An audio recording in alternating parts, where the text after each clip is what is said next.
Hello, friend. Welcome to Boba Talk, episode number 5. We got a special treat for y'all for this one. As you may know, Codédex had our first ever team offsite in Barcelona, Spain recently, and this segment is actually from the AMA we did over there via Instagram Live, where a bunch of folks tuned in and asked us a total of 13 awesome questions. We had a lot of fun recording this. Hope you enjoy.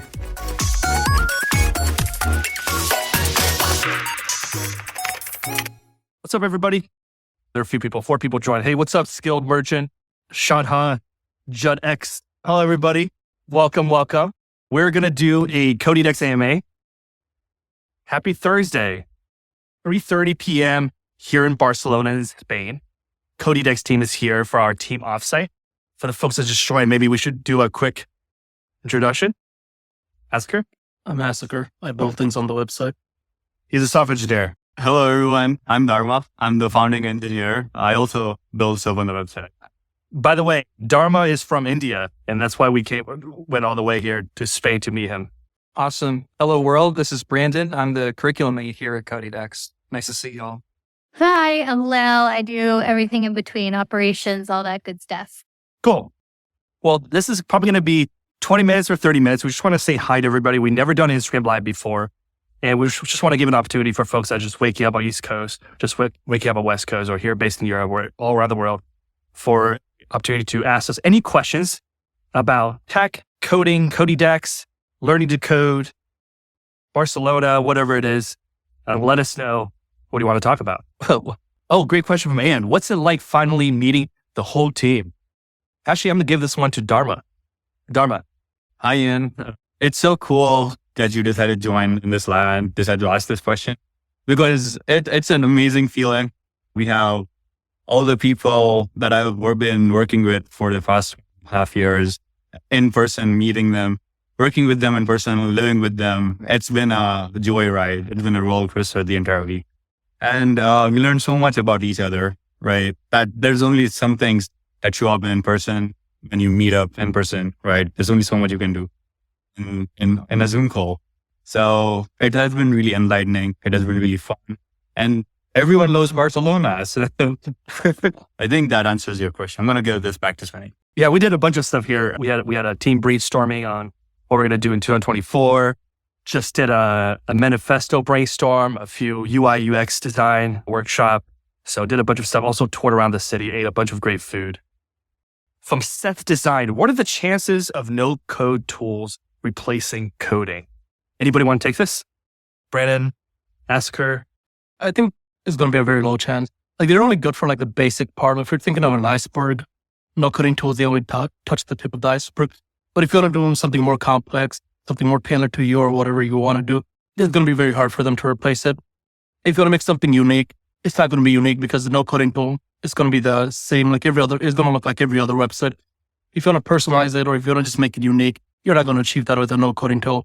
Even if you want to do like a small startup or even like a small app, let's say, and you try to do that with a no coding tool specifically, I doubt it's going to be like that successful because you need to create a brand. You need to create your own personal story. And with a no coding tool, like, it's going to be very hard. But that's my opinion, basically. Cool. By the way, the question was from Seth Design. What are the chances of no-code tools? I plus one to Asiqur. There's so much cookie-cutter websites out there nowadays with Squarespace, with you can even build websites with Notion now. And at Codédex, we're here to teach people how to build very, very beautiful, crafty websites, right? We just went to see a cathedral today called something Familia. Oh, God. It's Sagrada Familia. And it was created by this architecture named Gaudi, the whole site took 140 years to build this one in the world art, building that's like unlike any cathedrals, any church that we've seen. And that's kind of where we're here to teach you. We're to teach you something that's very special, very artful. Is that too crazy? Not Gaudi, but in that direction, right? Cool. Next question from Enchanted Gamer. What is better, learning to develop games or to focus on a language and then learn to develop games? By the way, this question gets asked a lot. At Codédex, I taught at Columbia CS and also Lehman College. A lot of people want to get into game development. There's usually 2 routes to building AAA video games. One is learning Unity and C#. Other way is to do C++ and Unreal. honestly, I always recommend people, because that's like learning two different things, right? Building 3D graphics is also the back end. But you want to sort of dive into the fundamentals first. So learning a scripting language, learning a general purpose programming language like Python, Java, or C++ is going to be really helpful.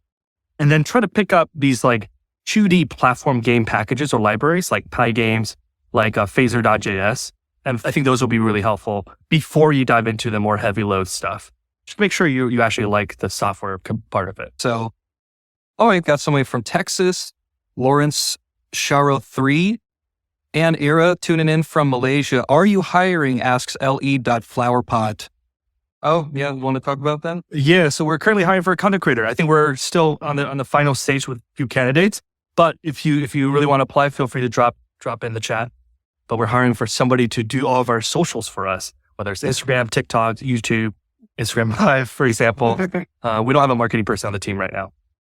Oh, hey, Amber. This is Techi Desu. Yes, Amber. What's up? Welcome to the chat. Amber is a core community member who attended our last hackathon. So happy to have you here. All right, we got another question from Clever Coder. What are your thoughts on Flutter versus React Native? So mobile development. Hi, Clever Coder. You're joining in from India, right? So Flutter versus React Native. I've had some opinions about Flutter for a while now. The language Dart that it uses is very similar to TypeScript as to what we use to build most of the websites today. JavaScript is being used everywhere. TypeScript gets essentially compiled into JavaScript. They remove all the types and the extra syntax which adds the safety levels for JavaScript. But Dart is a different language. It has the type system built into it, and you don't need to compile it in. You do need to compile it into different apps for different systems, right? But React Native, the previous version of React Native, which was still in beta, was, even though it is using a very similar syntax, you have the components and everything, it was still a lot of work to just set up the developer environment on Android. So after that, there are two ways to do React Native. There's one with Expo. There's one where you set up everything manually, right? So the Expo part is actually pretty helpful. The developer suite is also very, very nice. But I do believe there's more power in Flutter just because the language is very versatile. There are more packages. The community is also growing. And there are also multiple Google developer groups which actively teach Flutter and emphasize that Flutter will be the next language that will be used to make apps, right? So those are some of my thoughts about Flutter versus React Native. Back to Sonny. By the way, I have a follow-up. If we're to build a Codédex mobile app, which one would you use? I would probably go with Flutter because one, I can write code in one language and it is going to be system agnostic. So I write code in Dart. It's going to compile for my iOS app. It's going to compile for my Android app. And I can also make a web application out of it. So I don't have to make different apps for different systems. Just how Discord does that. They have a Node.js app, right, for the desktop app. And then they have a different Android app, APK. And then there's another version of iOS. It gets out of Android quickly when you have to release, ship same features on different code bases, different languages. I would probably make it in Flutter. Cool. Next question. Will there be a C# course from K.Milan? Unfortunately, the two courses that we're going to develop, actually here, I'm going to let Brandon, do this one.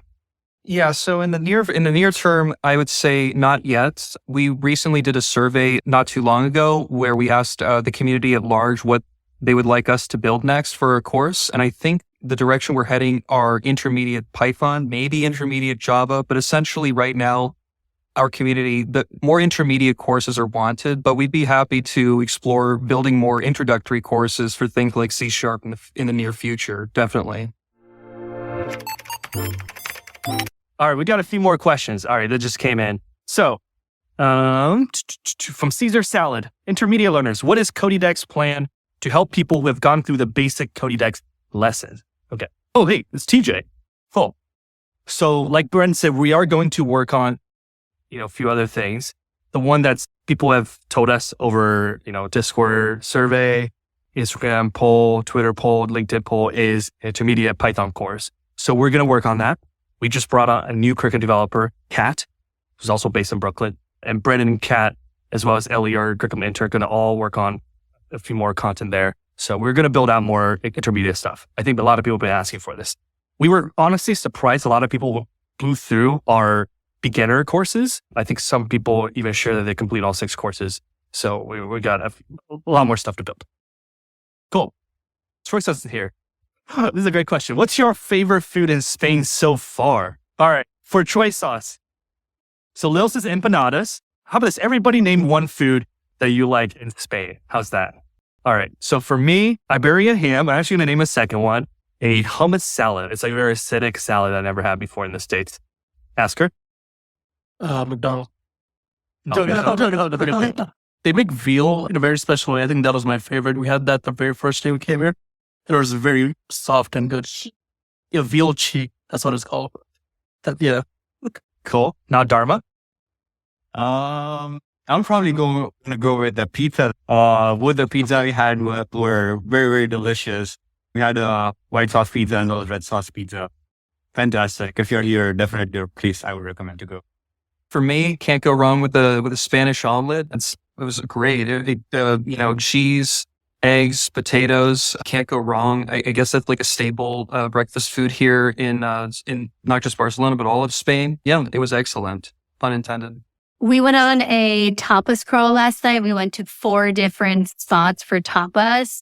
And I'd say the first spot was my favorite, even though it was really simple. It was just like manchego cheese, which is a big cheese here in Spain. Probably the most famous. And then olives, and then these like little chorizo bites with a glass of red wine. It was really nice. Cool. Is that good enough, Troy sauce? Great question. Cool. We got a few more. So, by the way, there's a comment here from Endes4411. Absolutely love what you guys have built so far. Excited for the future. Thank you so much, Endes. We got some big things planned for 2024 that I think you're going to be very excited about. Next question from Murthy. He's a core community member in our Discord and also OPC. So Murthy asked, will there be any workshops hosted in Discord server like the ones in the past? So Dharma, do you want to do this one since you've done the few workshops before? Yeah, the workshops are going to keep coming. We are working on doing more workshops about different topics, different languages, different project tutorials, right? And this is the beginning of 2024. There's more to come. Stay tuned. Okay, we got one more question from Amber. What's up, Amber? What is your favorite word in Spanish? Oh, geez. Since we've only been here for a few days, I don't know too much, but here. Let's see that. Yo, come on, that's not good enough. Lil, you got another one? Your favorite word? Café con leche. What is that? Coffee with milk. Oh, coffee with milk. Coffee la leche. Coffee with milk. Not he's there. Okay. Por favor, I guess we should probably, it's in our New Year resolution to learn more Spanish. For sure. I would say vámonos. Let's go. Vámonos. Larry. Cool. From Anne, will there be any new challenge paths? Yes, there's going to be new challenge paths. We actually met with a learner here in Spain named Roberto, who told us that they wanted, there's some problems with existing challenge packs, but also that he wished there's more new upcoming challenge packs.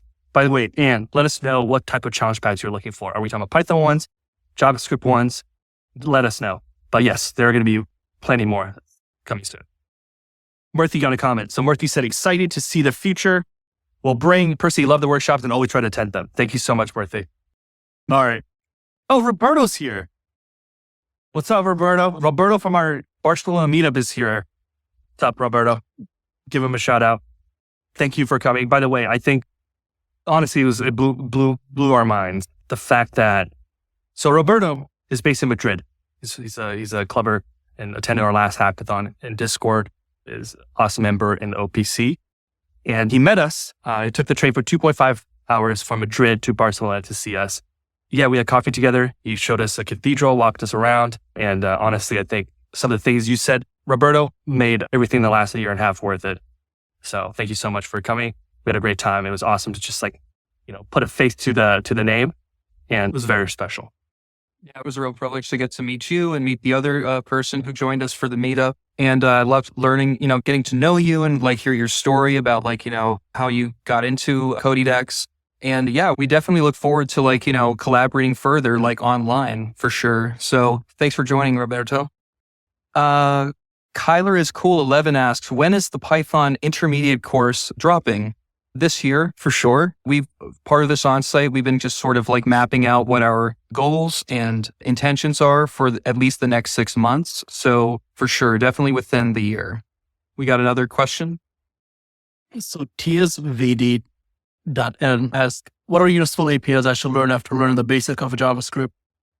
Okay, so this is actually a good question. So APIs, I wouldn't say there are really any useful APIs you should learn. I would say learn the concepts of APIs. What do I mean by that? Basically just learn how APIs work, how to make a get, make a fetch, Axios call, learn the difference between get, post, just learn the basic concepts of APIs. Because when you do that, you'll be able to work with any different APIs there is. There isn't like really one specific API. You'll need to learn, if I learn this API, I'll be good.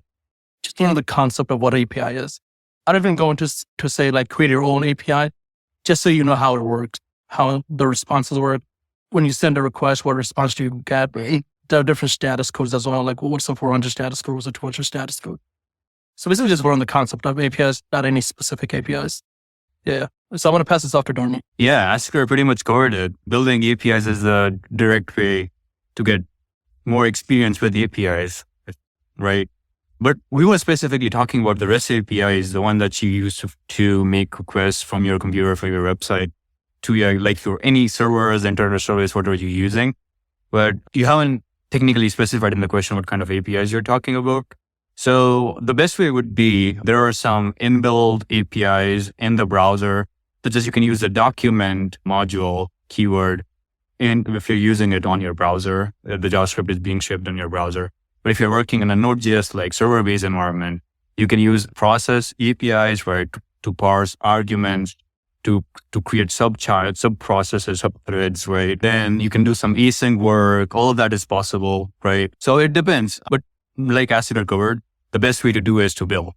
The more practice, the more reps you get in, the more comfortable you would be with using the APIs. Can I just add one more? Yeah. Depending on where you are in your learning journey, you may have already started using APIs depending on what you're using. So like if you use React, for example, and use all the different methods that come with it that are built in, you're already sort of like exercising the use of APIs. You're using someone else's APIs that, Meta, formerly Facebook, that they built. But to Asiqur and Dharma's points, you should totally venture out and build your own APIs, essentially your own toolbox of methods that you can use for, as many projects as you'd like. And it's definitely a great way to get your reps in when it comes to building applications and all things like that. So Cool. I think that's a wrap, y'all.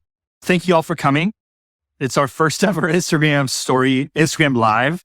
The team here had a great time in Barcelona, and we're going to make our ways back to the States over the next, I think, tomorrow.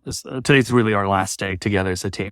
So I want to give a huge shout out to everybody here, Asiqur, Dharma, Brandon, Lil, also all the other team members who's holding down the fort right now back at home. So thank you all for coming. Have a great 2024. Have a great year. We're going to build a lot of those stuff for you guys. So peace. Adios. Put your hand in the middle too. Put your hand in the middle. Ready? 3, 2, 1, Codédex. And that's all, folks. Make sure to click that subscribe button if you enjoyed this episode. 2024, let's get it.